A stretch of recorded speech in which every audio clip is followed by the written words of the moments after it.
नमस्कार मित्रों, desire point channel के इस नए वीडियो लेक्चर में मैं हूं अमित दुबे और आज के इस वीडियो लेक्चर में हम कक्षा 12 के थर्ड चैप्टर यानी पोइट्री के थर्ड चैप्टर जिसका नाम है ऑन हीज ब्लाइंडनेस, जिसके लेखक जॉन मिल्टन हैं, इसका अध्ययन करेंगे। प्रस्तुत कविता में मिल्टन का ईश्वर में दृढ़ विश्वास दिखाई देता है।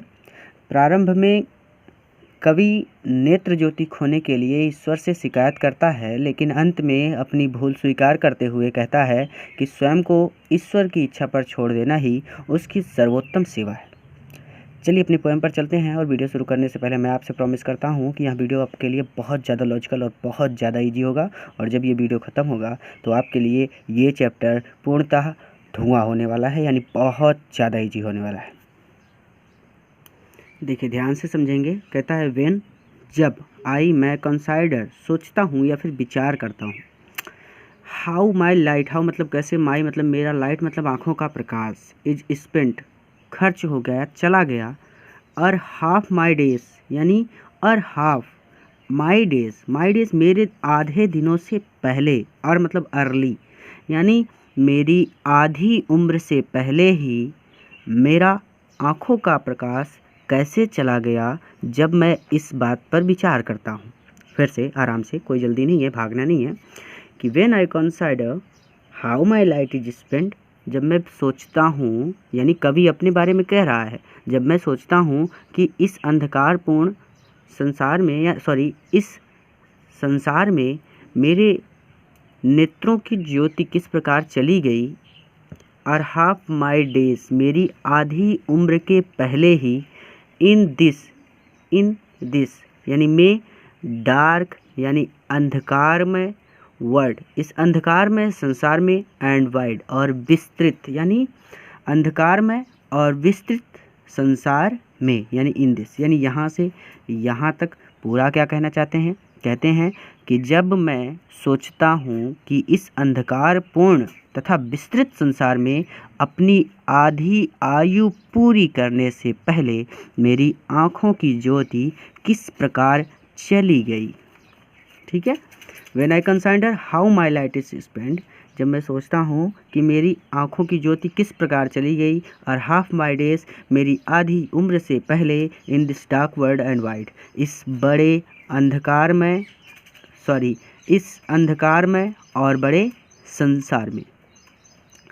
And that one talent, and और दैट वन टैलेंट, वहाँ एक टैलेंट, वहाँ एक प्रतिभा, which is death to hide, which is जिसे छुपाना, हाइड करना, डेथ है यानी मृत्यु के समान है, जिसे छुपाना मृत्यु के समान है, और वह एक प्रतिभा जिसे छुपाना मृत्यु के समान है, lodged with me useless, lodged with me यानी मेरे अंदर यूजलेस पड़ी है, यानी बेकार पड़ी है।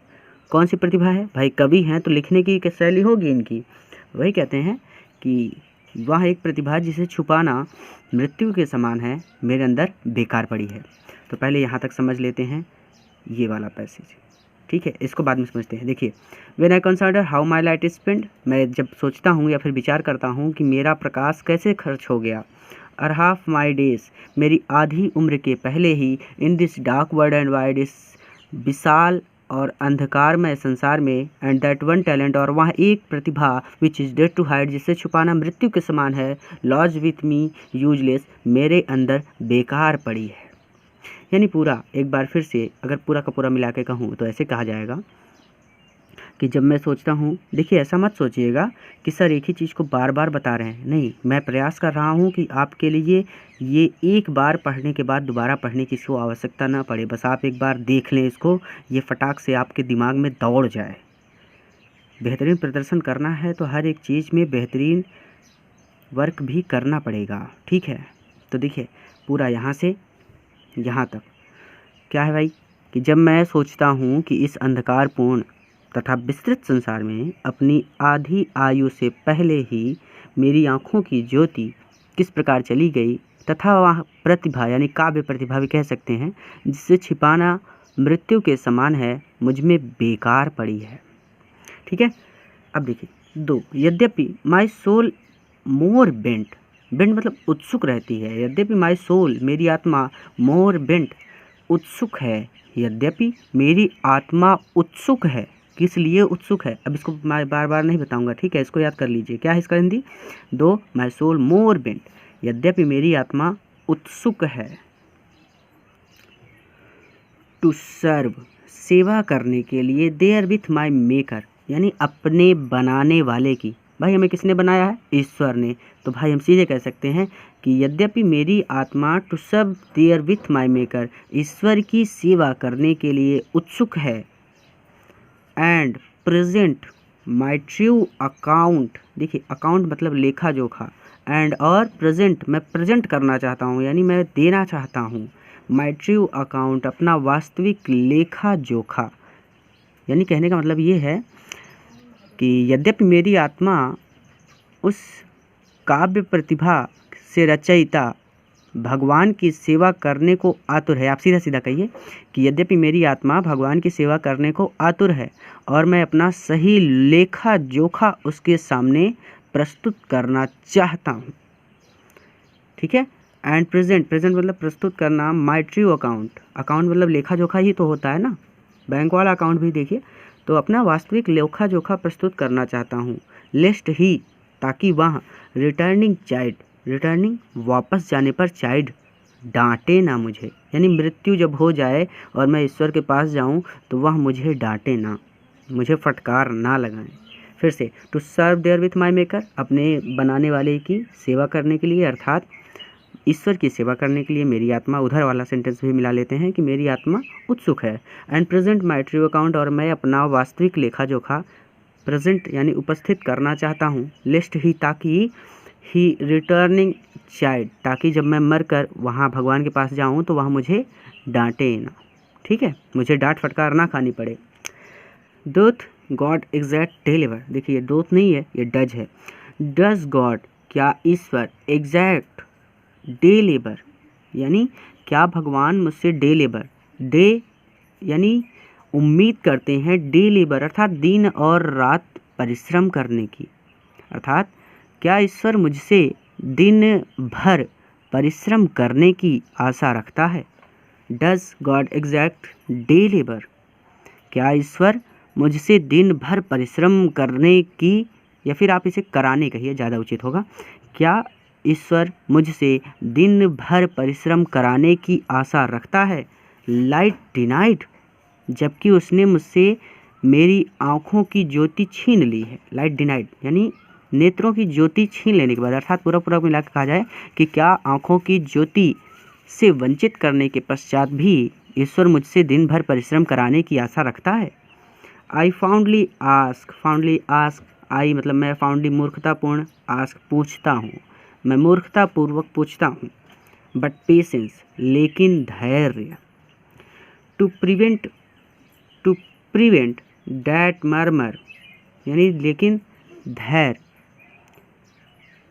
शीघ्र ही उत्तर देता है, डैट मर्मर इस बड़बड़ाहट को, बड़बड़ाहट को, यानी यहाँ से यहाँ तक इस तरह से है कि इस बड़बड़ाहट को रोकने के लिए, प्रिवेंट मतलब रोकना, ठीक है, इस बड़बड़ाहट को रोकने के लिए धैर्य शीघ्र ही उत्तर दिया, यानी अंतर आत्मा की बात कर रहे हैं, उनकी अंतर आत्मा ने उनको उत्तर दिया। तो आई फाउंडली आस्क, मैं मूर्खतापूर्वक पूछता हूँ, बट पेशेंस लेकिन धैर्य, टू प्रिवेंट इस रोकने के लिए, डैट मर्मर इस बड़बड़ाहट को, सून रिप्लाइड जल्द ही उत्तर देता है। गॉड डज, ये डज पढ़िएगा, डोथ मत पढ़िएगा, डज नॉट नीड, ईश्वर को आवश्यकता नहीं है, एदर्स मैंस वर्क, भाई एदर मैंस वर्क, मनुष्य के कार्य की ईश्वर को आवश्यकता नहीं है। ना तो ईश्वर को मनुष्य के किसी कार्य की आवश्यकता है, इस तरह से एदर लगा है तो ऐसे पढ़ा जाएगा, ना तो ईश्वर को मनुष्य के किसी कार्य की आवश्यकता है, और हीज ओन गिफ्ट्स, और ना ही उसे अपने उपहार चाहिए। ध्यान से समझेंगे इस बात को, जैसे जो कुछ भी दिया है हमें ईश्वर ने ही दिया है, और हम ईश्वर की दी हुई चीज़ों को ही ईश्वर को अर्पित करते रहते हैं। जैसे मोटी बात एग्जाम्पल दूँ, मैंने आपको एक पेन दी और आपने वही पेन मुझे वापस कर दी एज ए गिफ्ट, यानी उपहार स्वरूप, तो आपके गिफ्ट का कोई महत्व नहीं रह गया, क्योंकि मैंने ही वह पेन आपको दी थी। उसी तरह से ईश्वर ने हमें सब कुछ दिया है और हम जो चीज़ें हमें ईश्वर ने दी है वही चीज़ें हम ईश्वर को दे देते हैं उपहार के स्वरूप में, तो उसे ईश्वर को ये सारी चीज़ें नहीं चाहिए, क्योंकि हीज़ ओन गिफ्ट्स, ये स्वयं उसने हमें दिया है और हम दे रहे हैं उन्हें। यानी ना तो ईश्वर को मनुष्य के किसी कार्य की आवश्यकता है और ना ही उन्हें अपने उपहारों की आवश्यकता है। यानी इसे ऐसे कह सकते हैं कि मनुष्य के द्वारा दिए गए उपहारों की भी आवश्यकता ईश्वर को नहीं है, क्योंकि उन्होंने खुद ही उन्हें दिया है। हु बेस्ट बियर, हु, देखिए एक बार रिवीजन करेंगे पहले ताकि डाउट क्लियर हो जाए। आई फाउंडली आस्क, मैं मूर्खतापूर्वक सोचता हूँ, पूछता हूँ, बट पेशेंस, लेकिन धैर्य, टू प्रिवेंट, रोकने के लिए, दैट मर्मर, उस बड़बड़ाहट को, सून रिप्लाइड, तुरंत उत्तर देता है। गॉड डज नॉट नीड इधर मैंस वर्क, भगवान को ना तो मनुष्य के कार्य की आवश्यकता है और हीज ओन गिफ्ट्स, और ना ही उन्हें अपने उपहार के बदले कुछ चाहिए। ठीक है, पूरा मिलाकर इस तरह से कि ईश्वर को ना तो मनुष्य के द्वारा किए गए किसी कार्य की आवश्यकता है और ना वह अपने उपहार के बदले कुछ चाहते हैं। हु बेस्ट, हु जो बेस्ट अच्छी तरह से बियर मतलब सहते हैं, ही इज़ माइल्ड उसके दिए गए दुख को, माइल्ड योक जो उसके द्वारा दिए गए दुख को सबसे अच्छी तरह सहते हैं। बियर मतलब सहना, बर्दाश्त करना। Who best bear his mild yoke जो उसके द्वारा दिए गए दुख को सबसे अच्छे ढंग से, सर्वोत्तम ढंग से सहन करते हैं। दे सर्व हिम बेस्ट, वास्तव में वही ईश्वर की सेवा करते हैं। ईश्वर की सच्ची सेवा ऐसे ही लोग करते हैं। दे सर्व हिम बेस्ट। ठीक है। His state is kingly, kingly मतलब राजसी।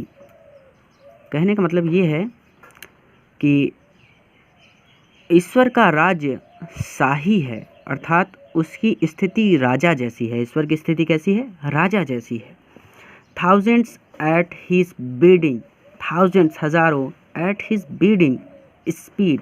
देखिए ये यहाँ से लेकर यहाँ तक साइलेंट करते हैं अभी। देखिए थाउजेंड्स हजारों लोग हैं, लैंड भूमि पर, एंड ओशियन समुद्र में, विदाउट रेस्ट बिना आराम किए, at his bidding speed and post उसकी आज्ञा का बिना रुके पालन करने के लिए। यानी यहाँ से यहाँ तक पूरा मिलाकर ये कहना चाहते हैं कि उसके हजारों देवदूत हैं, यानी ईश्वर के हजारों देवदूत हैं, वे उनकी आज्ञा का बिना आराम किए तुरंत पालन करने के लिए पृथ्वी तथा समुद्र में उपस्थित रहते हैं। ये देखिए बिडिंग मतलब होता है नियंत्रण, स्पीड मतलब होता है तेज गति, पोस्ट मतलब होता है गति के साथ यात्रा। इस बात को ध्यान में रखिएगा। तो भाई इसका क्या हो जाएगा? Thousand at his bidding speed, bidding नियंत्रण, स्पीड तेज गति, एंड पोस्ट गति के साथ। यानी बहुत तेज़ी से हजारों लोग उनकी सेवा करने के लिए, या फिर उसके हजारों देवदूत हैं जो उसकी आज्ञा का पालन करने के लिए विदाउट रेस्ट बिना आराम किए, लैंड एंड ओशियन भूमि एंड समुद्र और समुद्र में उपस्थित रहते हैं। पूरा मिला के फिर से एक बार यहाँ से यहाँ तक क्या कहना चाहते हैं कि वे thousands at his bidding speed and post o'er land and ocean without rest, यानी ईश्वर के हजारों देवदूत हैं, वे उनकी आज्ञा का बिना आराम किए तुरंत पालन करने के लिए पृथ्वी तथा समुद्र में उपस्थित रहते हैं। दे आल्सो सर्व, वे लोग भी सेवा करते हैं। हु ओनली स्टैंड, जो खड़े रहते हैं, एंड वेट और प्रतीक्षा करते हैं। इसका क्या मतलब हुआ कि वे लोग भी सेवा करते हैं जो खड़े रहते हैं और प्रतीक्षा करते हैं। इसका मतलब ये है कि जो स्वयं को ईश्वर की इच्छा पर छोड़ देते हैं, ईश्वर की सच्ची सेवा वही करते हैं। They also serve who only stand and wait, यानी जो स्वयं को ईश्वर की इच्छा पर छोड़ देते हैं, ईश्वर की सच्ची सेवा वही करते हैं। तो वीडियो कैसा लगा हमें ज़रूर बताइएगा। आपकी फिजिक्स और मैथ की क्लासेस भी चल रही हैं, अध्ययन करते रहिए। पूरा वीडियो देखने के लिए आपका धन्यवाद। मित्रों के साथ अवश्य शेयर कीजिएगा ताकि वहाँ भी इन वीडियो का लाभ ले सकें।